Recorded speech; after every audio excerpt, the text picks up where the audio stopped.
and welcome back to Collateral Damage. Normally I say it's a great day in the Bluegrass 4, but it's kind of rainy here. But the good news is, the Iron Kingdoms, the weather is always right for a battle. And we've got a good one today.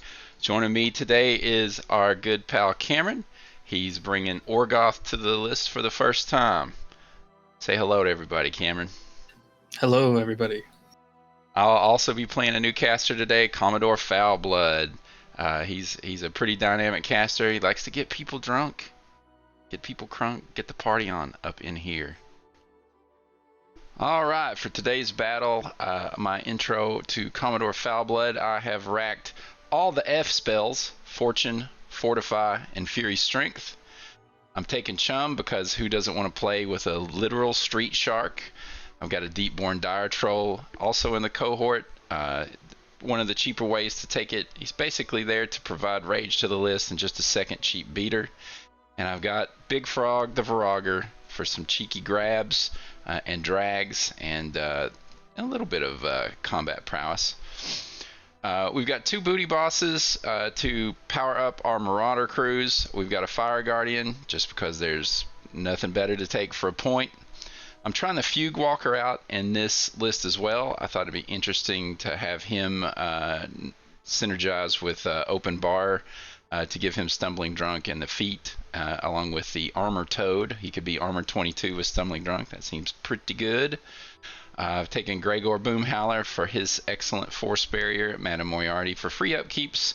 Also taking a unit of Fire Spitters in this list. I think they could capitalize a little bit with Foulblood's feet, seeing as they are Arm 16 in Shield Wall. Taking the Lock of Ash Brothers because I just really enjoy this unit. They have got a lot of work done for me recently, and I'm pretty much including them in most every list. We've got two units of Marauder crew, not the usual four, but I do have them with the tappers to give them Stumbling Drunk so they don't have to be in the 10-inch bubble of Foulblood's ability. And two units of Boarding Party for some advanced deployment goodness. Cards I've taken this week are Blessing of the Gods, Careful Reconnaissance, Duck and Cover, Lucky Penny, and Sapper. Today I'm playing Orgoth, led by Horruskh the Thousand Wraths. I've racked Carnage for a little bit better melee and Silence of Death to get through all that tough. I'm running 3 Jackals that are set up the same way with pole arms and assault shields. They are armor 22 on feet turns, so they kind of jam things up and just hold the line. I'm also running Moloch, a Ravener, a pair of Groton Champion and Keeper to keep him safe and deliver him, a Volkar Forge Master for repair and just to fill a little bit of points, 2 units of Nashers for all the berserking and bloodlust, just get in there and kill things, a unit of Harriers to bring up a flank, and then a unit of Ulcor Axers, who are sort of a tar pit unit. You can just kind of buff them up and throw them down the middle and hold things out. I have a fairly standard just default rack of cards, with one exception. We lost Blessing for Sapper. The scenario for today's game is scenario number 5, Two Fronts. This one has two 40mm objectives on the right side of the field, and two 50mm objectives on the left side of the field. The sort of twist on this one is twofold. First is that the second player gets a flag and gets to place that flag in the terrain piece of their choice at the end of setup, which gives them a little bit of an advantage for placement. The other thing is that if either player scores both the 40s or both the 50s, they score a bonus 2 victory points. It's very simple, but it's one of those scenarios where if you gain a big advantage on one flank or the other, you can start to pull away real fast.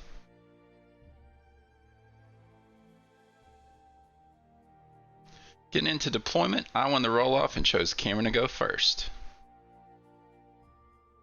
So I deployed in a brick slightly to the right, stacking up towards the cohort objective side. I advanced deployed my 3 Jackals along the front on the right side as well, and 2 units of Nashers on the left to contest the 40mm on the opposite side.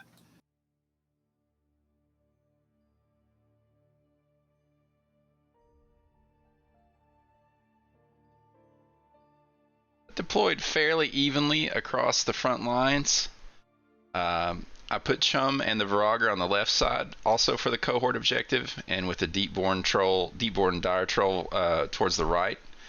The Lakabash Bros are there in the middle, along with Boom Howler. But for my Marauder crews, I put one on each side, just sort of equidistant to help with the scenario.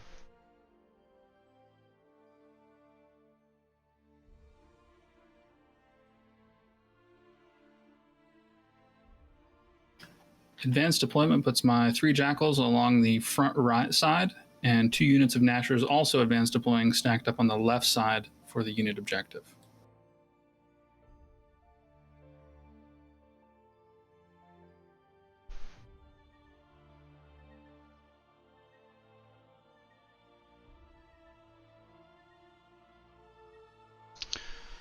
For my advanced deployment, I decided to go ahead and put the Fire Spitters in ambush, and they declared that far unit of Nashers as their prey target.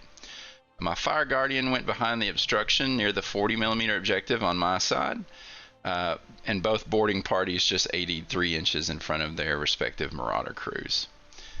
At the end of that, I chose as the second player to put the flag on the trench sort of in the middle of my deployment zone, slightly up.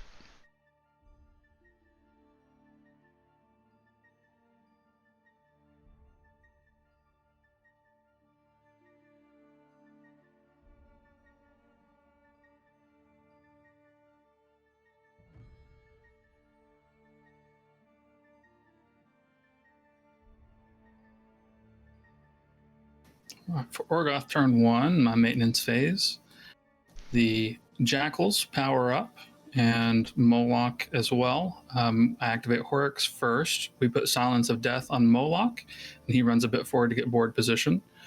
The far right Jackal moves up behind the house on the cohort objective, with the following 2 Jackals moving up behind the central forest, trying to get a little more of a defensive position for them. My left unit of Nashers runs forward to contest the 40mm, and the central unit of Nashers runs forward just slightly to the right to stack up and support each other.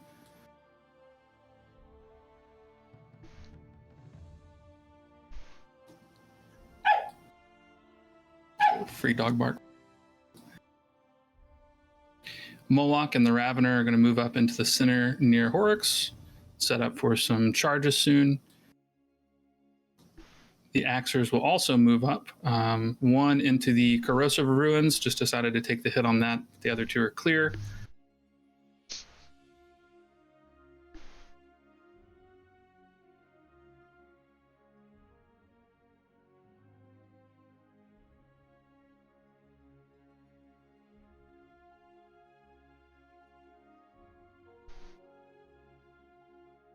Now moving the unit of Harriers, they're going to support my right flank.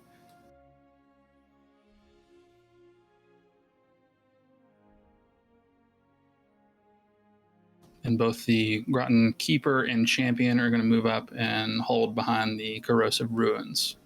It'll be the end of turn 1. All right, on into Trollblood's turn 1. I got nothing going on in the maintenance phase, but I do go ahead and start with Foulblood. He moves up, calls Open Bar, one of his battle plans that gives everybody within 10 inches Stumbling Drunk. He casts Fortify on the Virager and Fortune on the Lakabash Bros.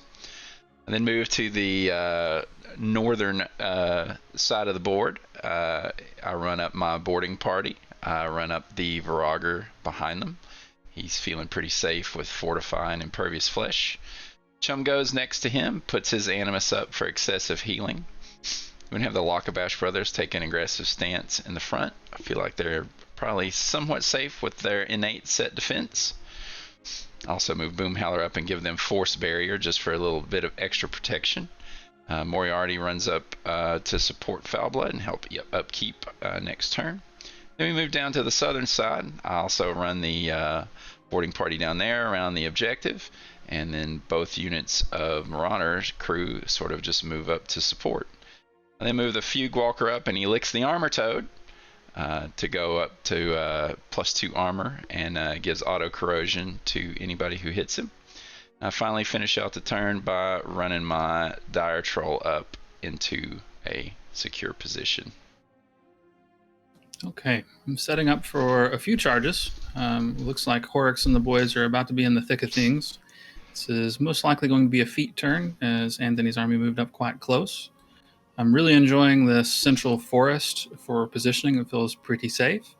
I do think, however, I may have misplaced my cohort models in deployment. We'll see if that's going to bite me or not. For me, I had a little bit of analysis paralysis with Foulblood. This was my first game with him, and I debated pretty heavily on if I should have feated. I know Orgoth, when they slap pretty hard, but I erred on the side of caution, or maybe not caution, depending on how you look at it, and didn't feat this turn, thinking I would maybe save it for the turn following. That may end up biting me in the butt, but other than that, I think I'm positioned pretty well for scenario, threatening on both sides fairly well. On to Orgoth Turn 2. My maintenance phase, I allocate a focus to each of the Jackals, one to the Ravener. I upkeep Silence of Death. Corrosion fizzles out on the Axer. I activate Horruskh, recast Carnage, and then activate my feat. The central unit of Nashers charges the Deepborn Troll.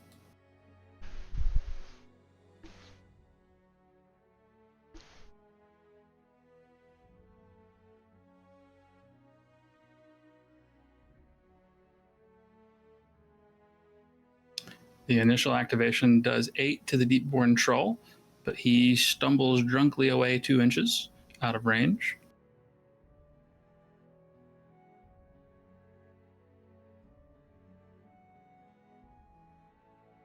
Second Nasher activates and manages to kill the Fire Guardian totem.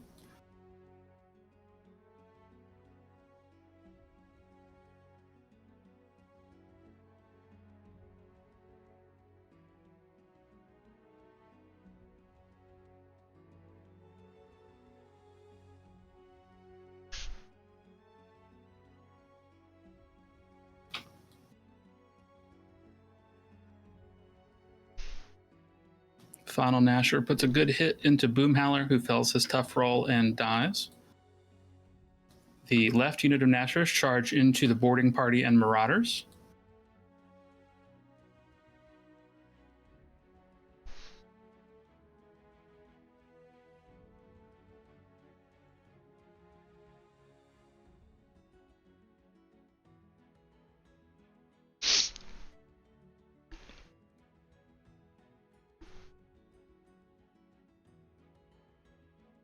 First Nasher misses, allowing the pig to dodge away. Second Nasher attacks, managing to kill a pig. He activates Berserk and attacks another pig, killing it as well.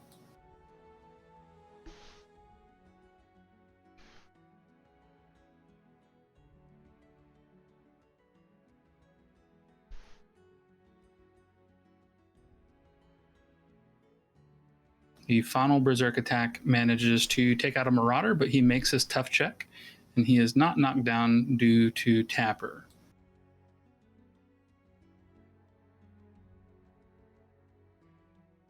The final Nasher activates. He manages to kill a Marauder who fails his tough roll.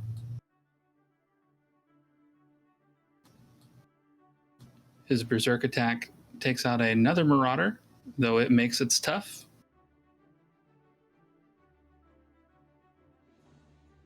And he manages to take it out with a second attack. Jackal activates and, using aggressive, charges for free into the left boarding party.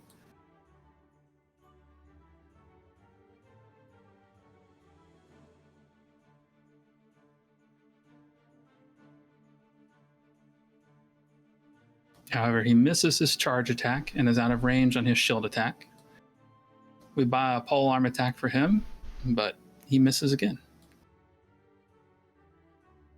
The Harriers measure out a charge between Chum and the Virager, using Chum as the primary charge target.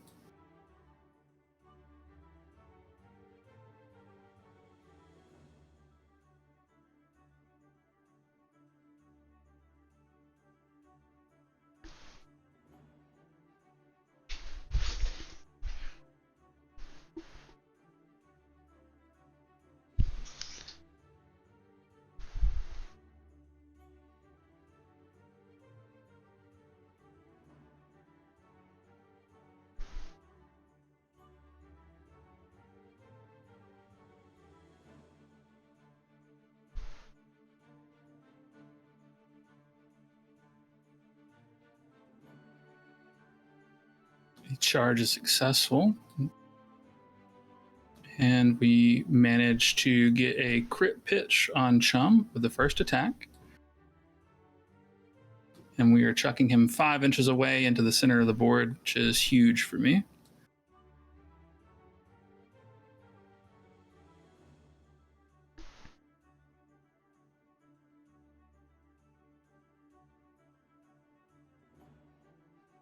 The second Harrier manages to force a tough roll on a Marauder.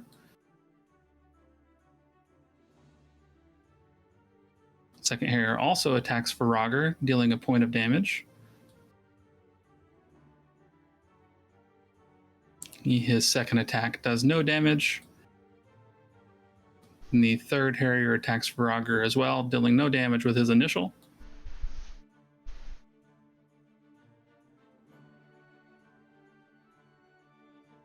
The second attack into the boarding party manages to force a tough roll.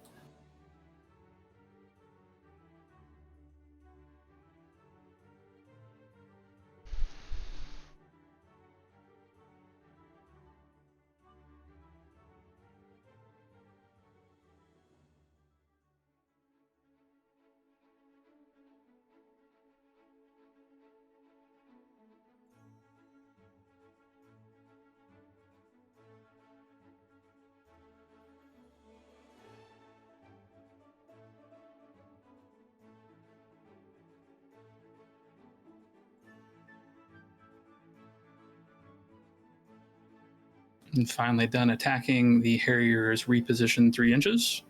Just trying to spread out here, jam things up, cause as many problems for Anthony's trolls as possible.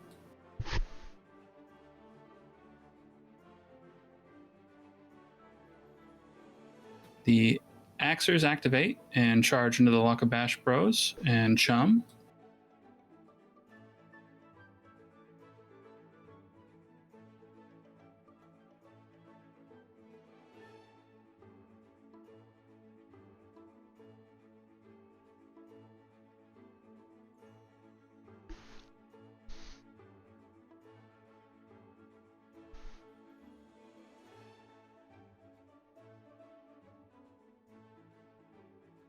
First Axer attacks Chum, dealing 5.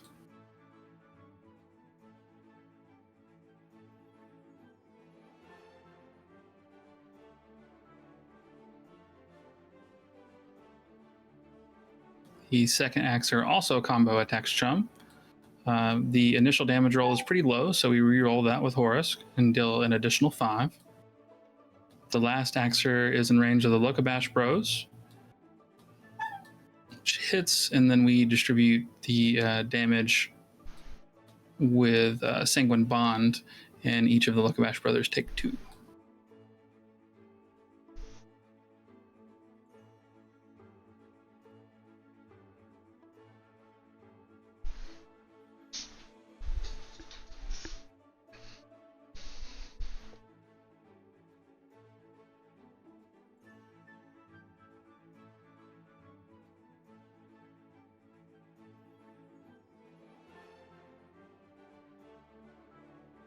We're now activating the Ravener, who is charging Chum.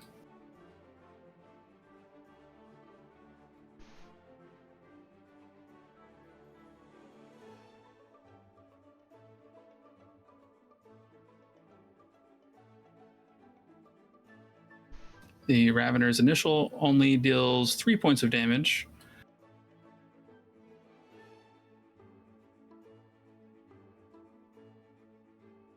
Mancatcher attack hits, but does fail to break armor.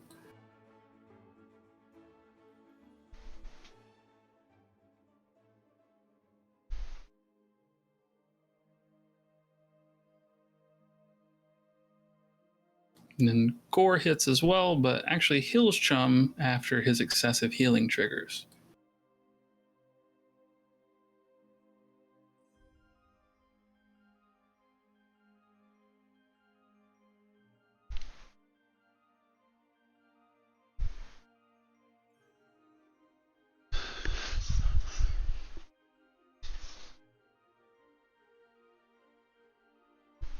We now activate one of the Jackals, who also charges Chum.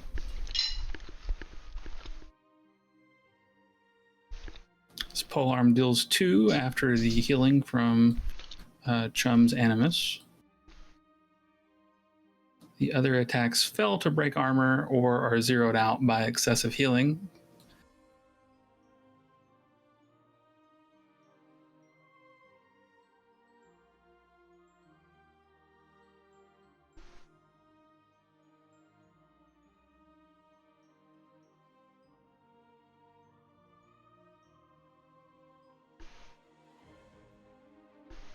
We're now activating the other central jackal, who is going to make a advance over towards the cohort objective to make sure that we score it.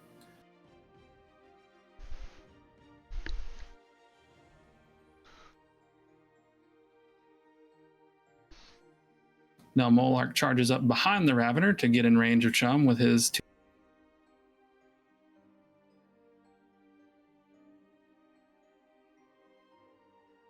The first hit deals 11 to Chum by a second mace attack.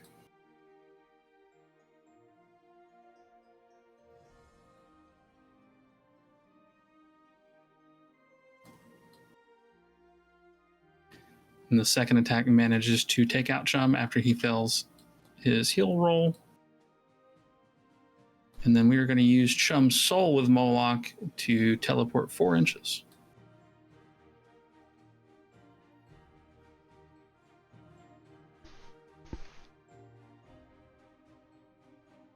And we're just repositioning him central there to set up a charge next turn and offer a little protection to Horruskh.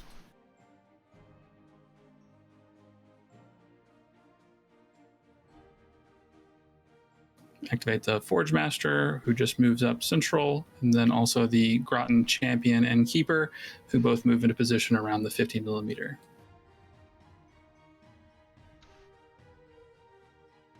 Turn 2 for the Brinebloods. So I leech my Fury, getting 1 for poor dead Chum. I upkeep both Fortune and Fortify, using Madam M for one of them for free. Decide to go in blazing with the twin war clubs on the Fugewalker, lick the Armor Toad for some protection, and do a massive 1 point of damage. Disappointing. Foulblood goes next, calls for open bar again, calls for his feet, and then swings into the near Harrier. He misses. He then buys an attack on the Axer in front of him. Hits, and his sword has an ability, I think it's called Siren Song, but lets me take control of the model hit, move them 3 inches, and then make a basic attack. I move up to try to hit one of his fellow Axers, and whiff it. But at least I'm out of combat with that Axer. I then buy another attack, and finally put that Harrier that is into me into the dirt.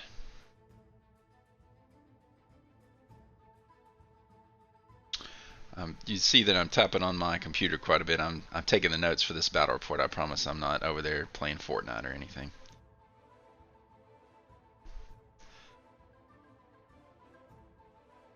Then decide to just run the right side boarding party up to score that objective since it's uncontested. I throw some grenades at the Nashers behind them, but don't do anything. Ambush the Fire Spitters in at the start of the turn. They're just slightly out, or they're just slightly in the frame there at the bottom. And with their prey, we have a couple of shots there, and we get a lucky roll and kill one of the Nashers. Every little bit helps, of course. Cameron's measuring to see if they're in feet. They are not, thank goodness.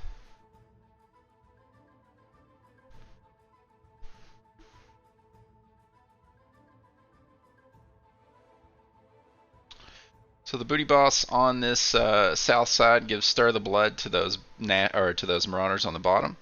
He then tries to pop a shot into one of the Nashers. He hits, but doesn't do anything. That one is under feet. The marauders then decide to charge in, position them to try to get as many on them into those remaining models contesting my objective as possible.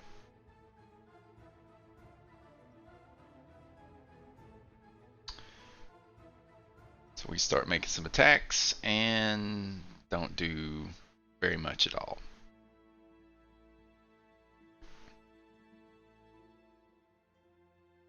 I think at the end of all of the Marauders' attacks, both their melee attacks and their gunshots, I've put 5 damage on a single Nasher.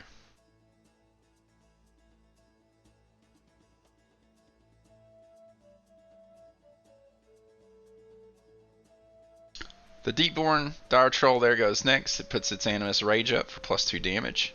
And unlike the Marauders there nearby, it does a little bit better. It slaps a couple of these Nashers with its big old shark. And after all is said and done, it ends up killing 2 of the Nashers, and thanks to the snacking rule that it has, heals back 4 of the damage that it took earlier.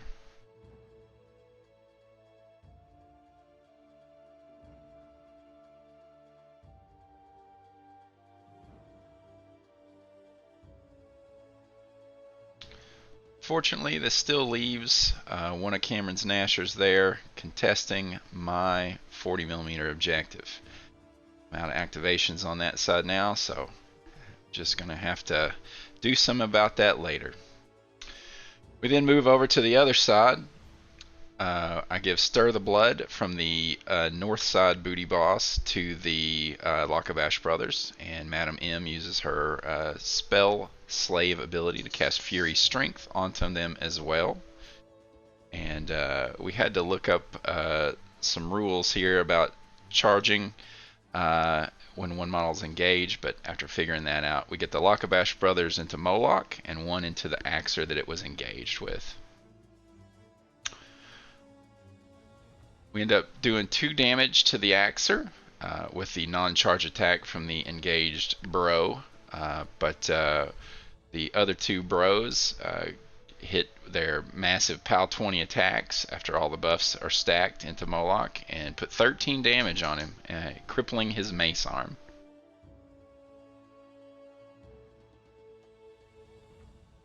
The Marauders on the left go and luckily kill one of the Harriers that are engaging them.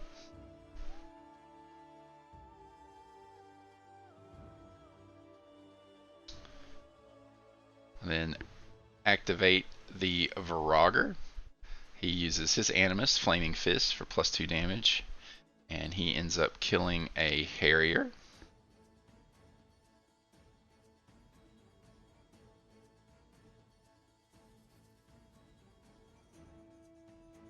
He hits the Axer, doesn't kill it thanks to Tough, but does leave it on fire thanks to his Animus.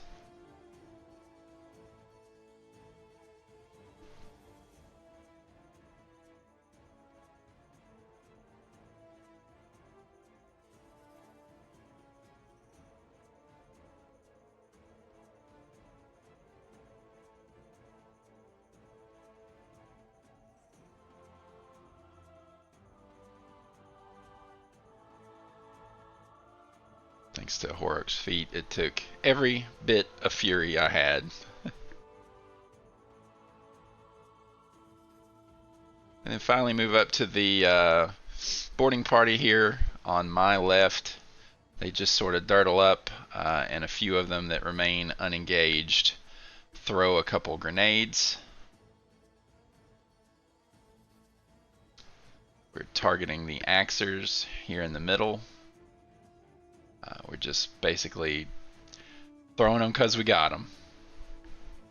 As expected, no damage occurs.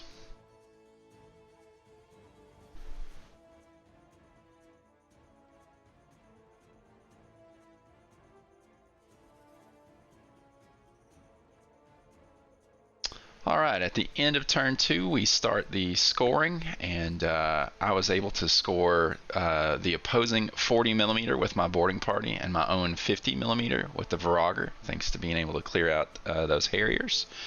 Cameron scored his own 50mm, so at the end of turn 2 the score is 2-1. Cameron, any thoughts? Yeah, man, Chum was an absolute menace, even being completely caught out of position and just with a lucky critical pitch thrown back, which is cinematic, by the way. You can imagine that unit of Harriers going and picking up Chum and throwing him back to all the hungry beasts on the Orgoth side, who just quickly close in. Did take him out, but I had to invest quite a bit more than I wanted to. Fortunately, though, my losses under Feet Turn were not terrible. Ended up being most of 2 units of Nashers and then the unit of Harriers, which I expected to take some hits, so that's okay. I'm in a pretty good position to swing back, but I am starting to give up a little bit of a lead in scoring, being a little bit too focused on the killing over the scenario. Yeah, I gotta agree. How can you be mad losing even your brand new toy like Chum to a moment like that? I was a little incredulous at first, thinking these tiny little Harriers could throw a bona fide giant street shark, but hey, they're both on 50 millimeter bases, and them's the rules. I can take solace in the fact that at least with the Animus up, it took a lot of effort and a lot of points on Cameron's side to take Chum down. But to be fair, we both had some pretty low damage rolls for that whole battle round. I was really hoping that I could score 6 if I'd cleared out that last Nasher down on the bottom side of the screen, getting the 2 bonus points for scoring both of the 40 millimeter objectives, but unfortunately that didn't happen. I'm hopeful, next turn I think I'm going to definitely use my feet. I've already used my feet rather, and I'm hopeful that it's going to insulate me a little bit from the hard Orgoth clapback I know that's coming. And just a reminder to everybody, if you don't want to be critical pitched into the middle of the board like Chum, we recommend you hit that subscribe button, the bell for notifications, or even just give us a thumbs up if you haven't already. Your support helps us appease the algorithm, gives us the focus and the fury to keep bringing these battle reports to you. Going into Orgoth turn 3. My maintenance phase, all of my jacks will power up. I continue to upkeep Silence of Death. I allocate 1 to Moloch and 3 to the Ravener to get some killing done. The Axer that was on fire from Virager's Animus manages to die to fire. We spend the Old Faithful card to heal Moloch for 3 and bring him fully back online, get those systems back up.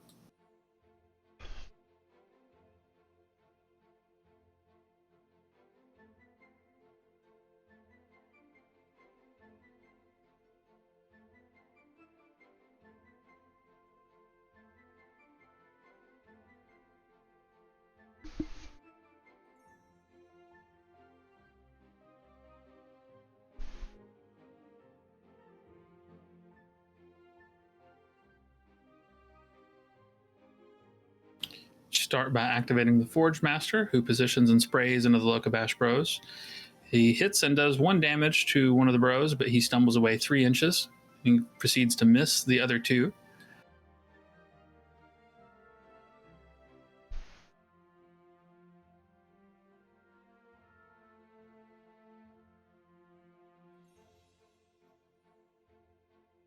Next, we are activating the Central Jackal, who's right in the middle of it.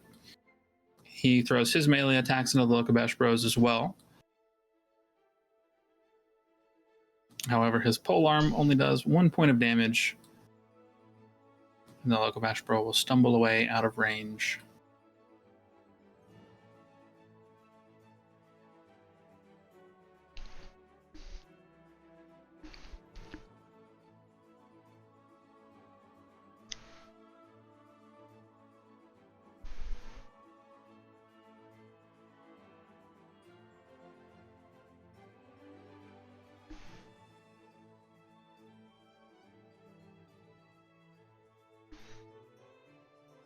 We buy another polearm attack from the Jackal on the remaining bro that's in range, which does 4, and that Lokabash Bro stumbles forward into engagement range.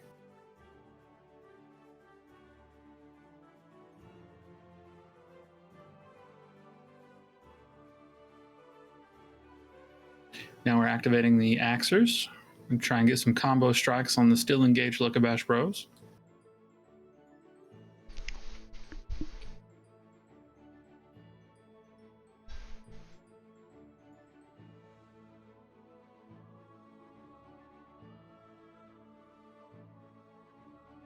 You do manage to take one out after a failed tough roll. The second actor activates and goes for Foulblood.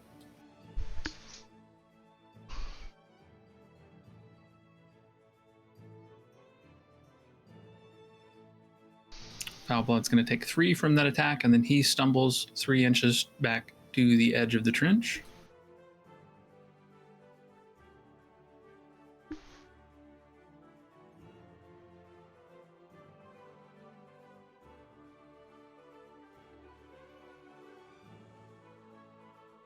Now moving into the Hungry Ravener, he charges Virager.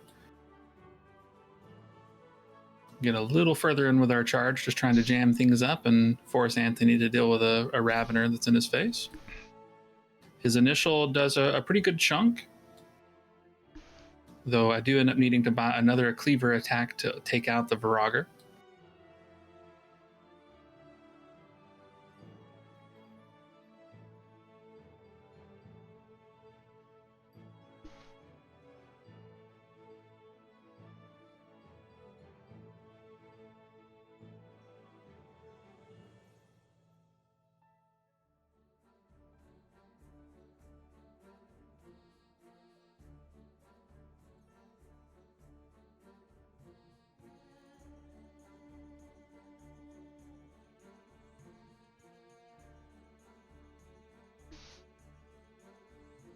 With Virager down, we throw our Berserks into the Marauder unit behind him and begin using Beatback to push the line back and move the Ravener a little bit further forward into the line and get some more Marauders in range.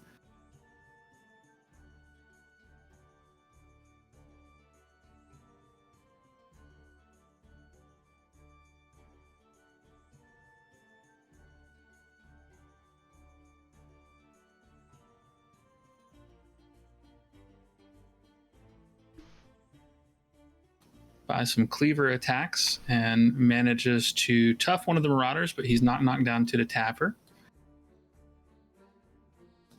He toughs again, and then we buy and finally manage to kill that Marauder.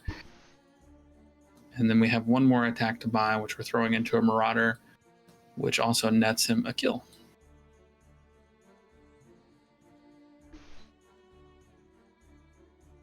Last, the Lone Gnasher is activating. His initials managed to take out quite a few Marauders, I think 3 of those. And we throw some Berserks in as well to get through the tough rolls that Anthony makes.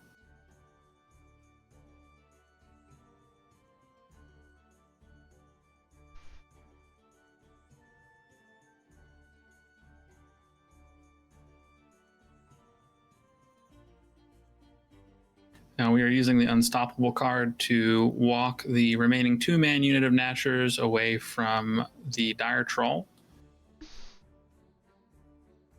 And we're going to throw those into the Lokabash Brothers to try and clear out a lane from Moloch.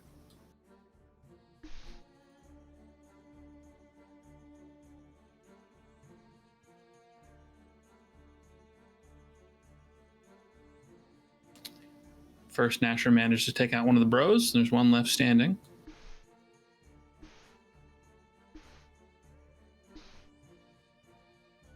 But the second Gnasher manages to cut him down.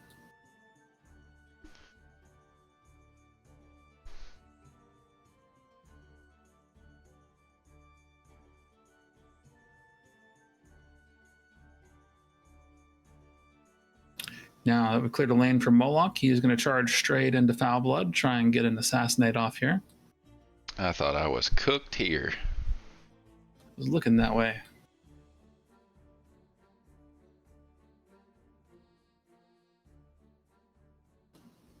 We're going to boost the initial charge attack with Moloch here, try and get as much damage out of this as we can.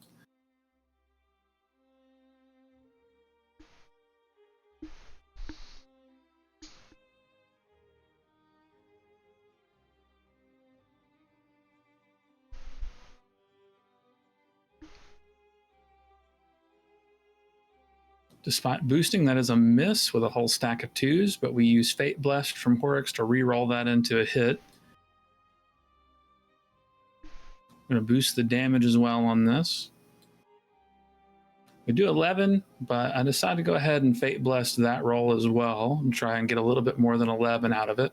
We roll another 11, however, and Foulblood is going to stumble away out of range on 3 health.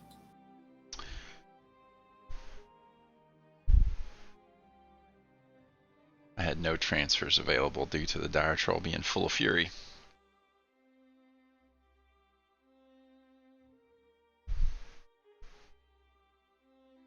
With the Assassinate failed, the champion charges into the boarding party.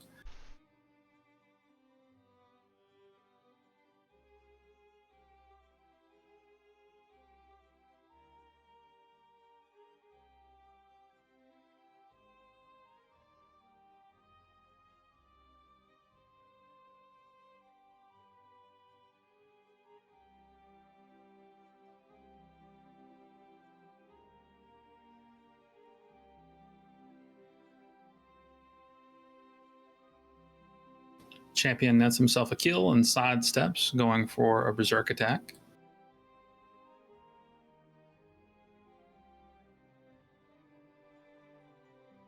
However, a tough roll stops his carnage. His activation ends. Now we are activating the Keeper, who is swinging on the only target he has in range, another pig.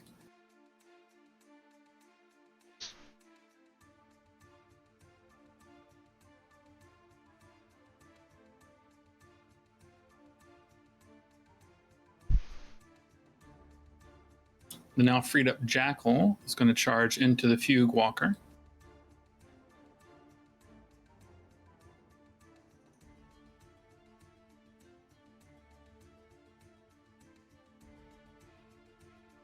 We'll go a little past the Fugue Walker, just staying within 3 of that cohort objective.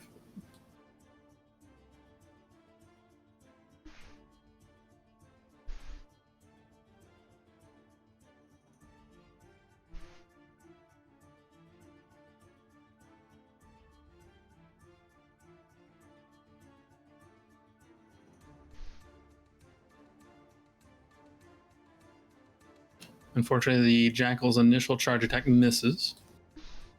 And we're going to fail to break armor at all with the remaining attacks from the Jackal.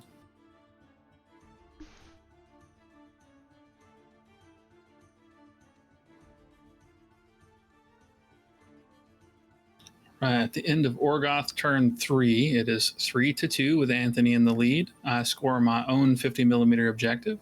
Anthony scores my 40mm, and then the rest of the objectives are contested.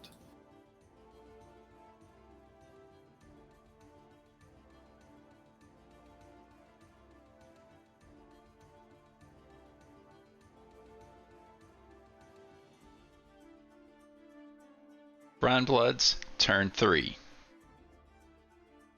So I'm in a bit of a situation here. I can only take 3 of the fury off of my Dire Troll. So I had to make a threshold check, and thankfully I passed it. But that leaves 1 fury left on the Dire Troll. Foulblood puts Rage up on the Dire Troll, and then moves over and fortunes the Marauders on my left. And the Booty Boss puts Stir the Blood on that same unit of Marauders.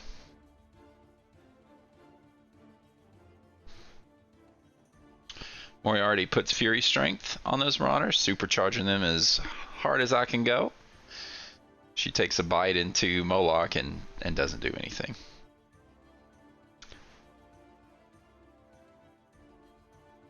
The Marauders go in to the Ravener, using the Unstoppable card to make that happen. Rolling through each of their melee and ranged attacks. We start hammering that Ravener pretty hard now that the feat turn is over.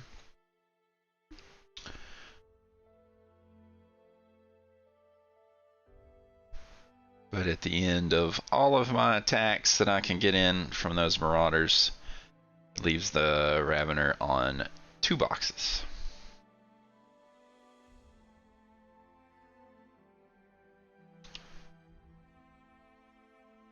Then move over and send the Deepborn Dire Troll in onto Moloch.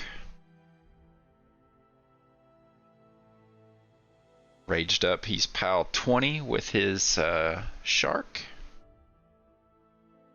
Again, thanks to the feat being over, I'm able to put some good damage on Moloch with my first attack. Then I switch over to my lesser powered bite and shark gauntlet to do some damage to that Gnasher left on that side.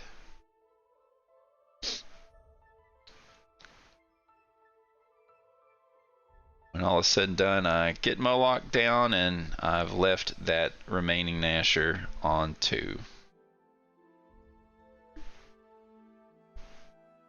The right side boarding party over here aims and throws grenades back at the Gnashers that are contesting that objective, and they get it. Prey from the Fire Spitters then swaps to Horruskh, and I run the Fire Spitters up and around to start try to close the pincher. The remaining tapper from that Marauder group moves up to score my 40 millimeter, and then I move over to the other side. We move the boarding party in on the Groton, and nothing really happens there. They do a couple points of damage, I think.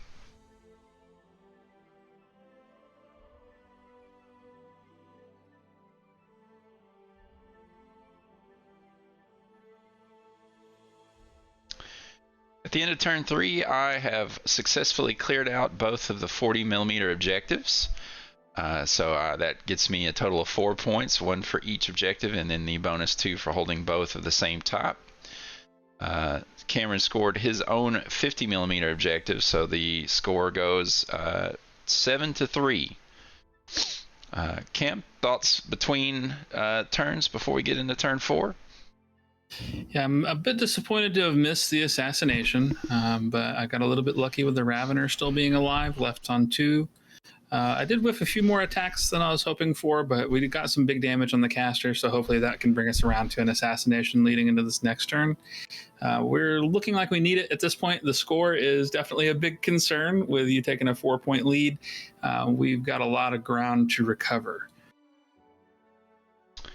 Yeah, I thought just as soon as the Lakabash brothers dropped, I was hoping their Sanguine Bond ability would allow them to soak up some more damage, but when you got those big hits, it's just better sometimes to take the tough roll on one and risk it instead of spreading the damage around. But Cameron had some really good rolls and took them out, and as soon as I saw the line that Moloch had on Foulblood, and me realizing I didn't have a transfer target since the Viraga was dead and the Dire Troll remaining was full, I thought, uh-oh, this is probably it. But again, it was probably the understatement of the year for Foulblood, but Stumbling Drunk really saved his ass. After getting clocked for almost all of his health, he moved 3 inches away, which has kept him safe. So otherwise, I really wish I could have killed that Ravener. Left it on 2 was kind of a bummer, but I am really happy that I was able to clear out and get a big surge on points this turn. I am a little concerned with just the Dire Troll remaining. My output's going to dry up soon because I'm starting to bleed units pretty hard as well. Trolls are just too drunk to die. That's how we live our life here in Kentucky. Right, going into Orgoth turn 4. We've got to pull up a little bit out of this scenario and nosedive. Hopefully pull off some more kills. Maybe pick up the assassination this round. My maintenance, I have no upkeeps since Moloch is dead. We're going to power up the Jackals, and the Ravener is already full from Monstrosity and the beating that he took last round. We're going to begin with the Forge Master. He charges the pigs just to contest and try and stop a little bit of that score bleed going on. Unfortunately, he will miss his attack.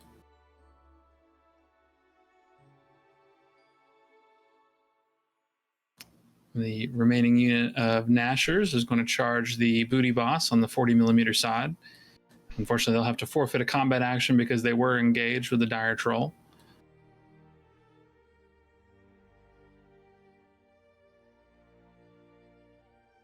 They do manage to kill the booty boss, however, and contest the other unit objective.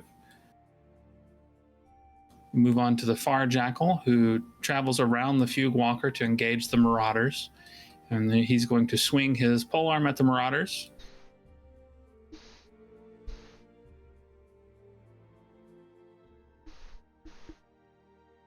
First hit results in a tough, which he succeeds at. Take another attack at him with a shield, which is also toughed. And then we will buy a polearm attack and try to finish him off, but he toughs that as well. We activate the second Jackal, who charges a boarding party. Jackals are on a real cold streak this game, however, and he will miss both of his attacks. Now we activate the Ravener. He's going to gun for the Marauders, try and get a few kills and have some snacks to heal himself up.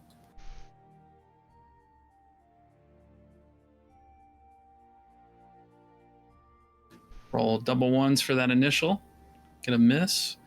So now we start the killing and the snacking.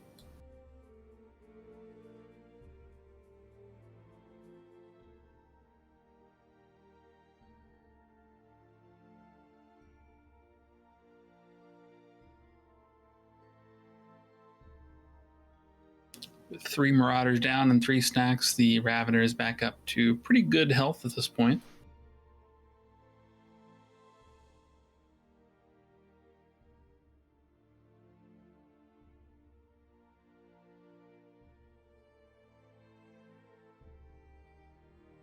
Manages to take out Madame Moriarty as well.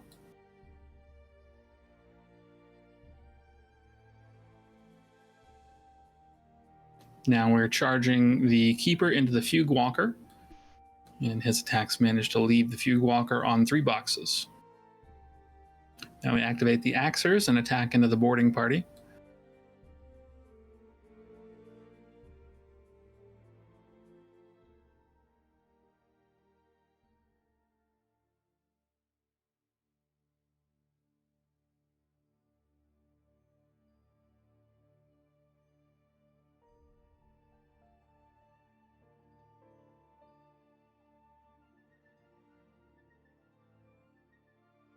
A few more misses, but we do manage to take out some of the boarding party.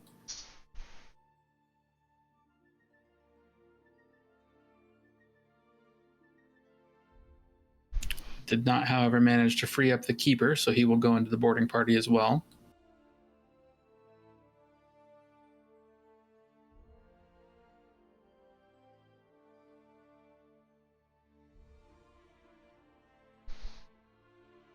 Activate the final Jackal, who also charges the Fugue Walker, and then he boosts the attack,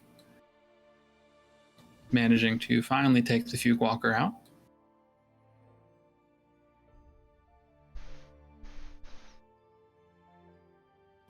Horruskh is going to charge the Dire Troll.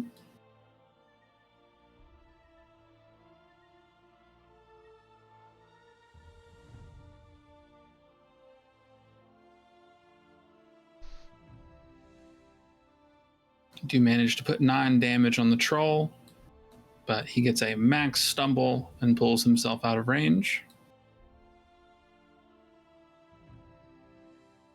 With nothing left to attack, Horruskh uses his remaining focus to get a Thunder Strike off.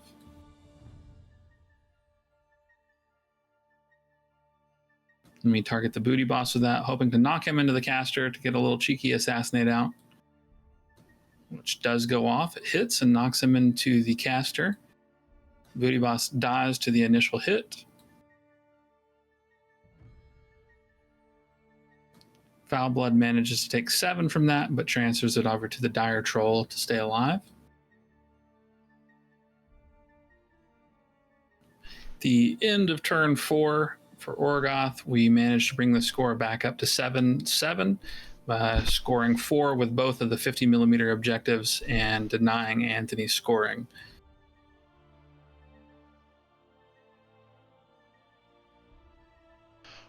We're down to the nitty-gritty here on turn 4. I think my caster's on 2 health at the moment. I got really lucky there. Start off, Leech the Fury, send the boarding party in here on the Forge Master, but don't do anything. Then I've started to see how I can move my Fire Spitters to get a couple of shots in over on Horruskh, maybe just to soften him up a little bit. I'm definitely playing with an assassination in mind. I'm able to get 3 of the fire spitters shots on the Horruskh after the movement around the combat.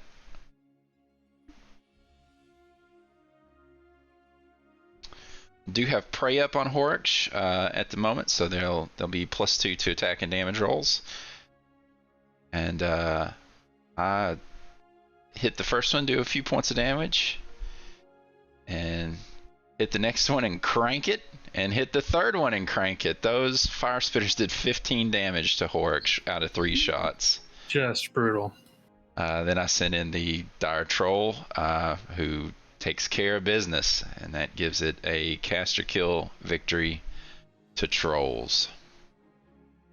All right, this was just a brutal and hard-fought game. The pressure and the tempo stayed super high the entire match, with Anthony pressuring all of the objectives and Orgoth aiming for kills and hoping to get an assassination off as well, but that pressure ultimately just fizzled out. Tried twice, but couldn't take Foulblood out. While we got off to a very good start, I got a little caught up in the blood rage, and I made some terminal mistakes there. Horruskh, I was hoping to run a little bit and try and keep him safe, but he still managed to take 15 off the prey attacks from the spitters. So, between that and the tough checks holding out, the wall of stumbling drunk trolls gave Horruskh a good bashing. But despite how it turned out, it was a good game. I had an absolute blast, and Anthony definitely earned the victory. I appreciate that. Yeah, I agree. This was an absolute slobber knocker of a game. I think there were a few great pivotal moments. The critical pitch on Chum early. I'd love to. I wish I could have used my new toy, but what a cinematic moment. I can't be mad about that at all. But I will say I think my dice really heated up incredibly near the end of the game, between those 3 tough rolls in a row, getting really high rolls on all my stumbling drunk distances, and then of course at the end there the incredible crank damage that the fire spitters put out on your caster. Dice games are going to be that way sometimes, but I'll say, Cameron, I think you absolutely gave me a hell of a game, and if a few of those rolls went the other way, especially on your assassination run, we'd be sitting here with a totally different result. And I tell you, that's one of the reasons that I enjoy Warmachine. You're never really out of it until it's over. Very true, very true. Good game. Yeah, good game. And we want to say good game to all of our viewers. Thanks for watching, and we'll be back again shortly with another episode of Collateral Damage.